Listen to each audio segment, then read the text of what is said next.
Een trieste dag voor de VND in Ljouwert. Juster gingen de dwarren al dicht. Joet koen de 120 meiwerkers nog even naar binnen om de boel op te rommen.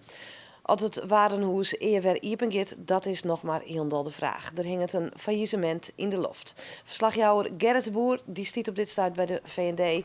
Ja Gerrit, is het nou definitief oer en uit, ek in Ljouwert?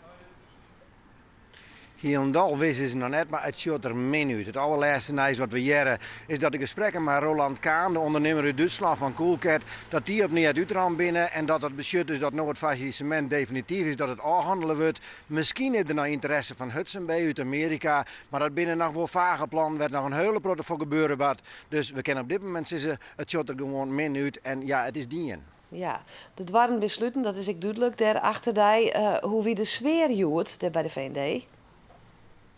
Nou, de meeste mensen hebben natuurlijk net zo volle zin om wat te zeggen, maar ja, de begripsvol teleurstelling, onzekerheid, wat gebeurt er in de toekomst, ja, logische gevoelens op zo'n dag.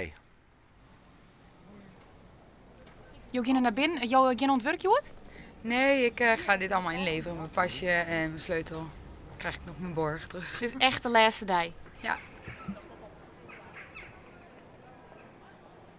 Ik hoop dat er een is die het overnemen kan. Ik vind het prachtig mooi dat het bovenste gedeelte al overgenomen is door de Jumbo. Ik bedoel, daar kunnen de mensen toch weer in dienst blijven. Maar hoeveel mensen staan er wel niet die allemaal op straat staan straks? Ja, ik vind het ook jammer. Een begrip wat er niet meer is. Nou, jammer voor de stad natuurlijk. Ja, het is natuurlijk heel sneu dat er iets gebeurt.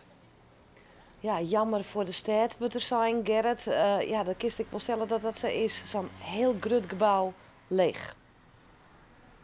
Ja, dat is natuurlijk verschrikkelijk triest. Ik ben ook een van die mensen die vroeger op een middelbare school bij de eerste roltrap op een deel draafde. Het VND is een begrip in Ljouwert. Het jet bij Ljouwert. En ja, dan straks zo'n groot gebouw wat heel leeg stiet, wat maar ter aasten weer in. Nou, waar beter om het dat nog te vreden dan om wie verder, maar wil misschien wel de oerljouwteriëren en ondernemer en gemeenteraadslid.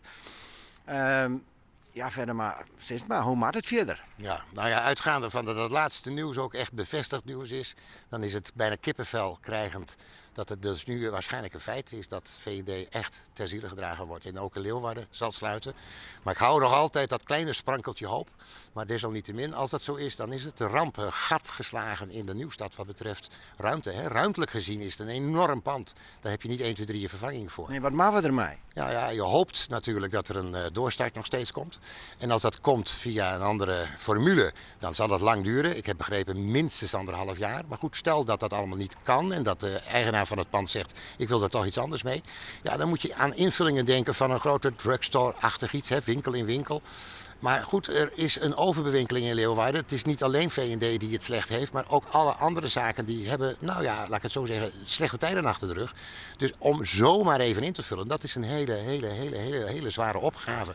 Maar het is voor de Nijstad een verschrikkelijke aderlating. Het is echt het centrum van de Nijstad. Tuurlijk, het is sowieso voor de hele binnenstad een verschrikkelijke aderlating. Maar vooral eerst al het personeel. Wat straks dan dat verschrikkelijke nieuws moet verwerken. Dat ze niet meer terug hoeven te komen. Dat er geen kans is op een doorstart. Dat is natuurlijk, dat gaat je door merg in been. Maar goed, dan hoop je maar dat er nog een oplossing komt en dat er een redelijke invulling is. Maar dit nieuwe nieuws wat net bekend is geworden, dat maakt je ontzettend, ja, ik zou bijna zeggen, triest. Verder maar wij hopen op betere tijden tegen tank.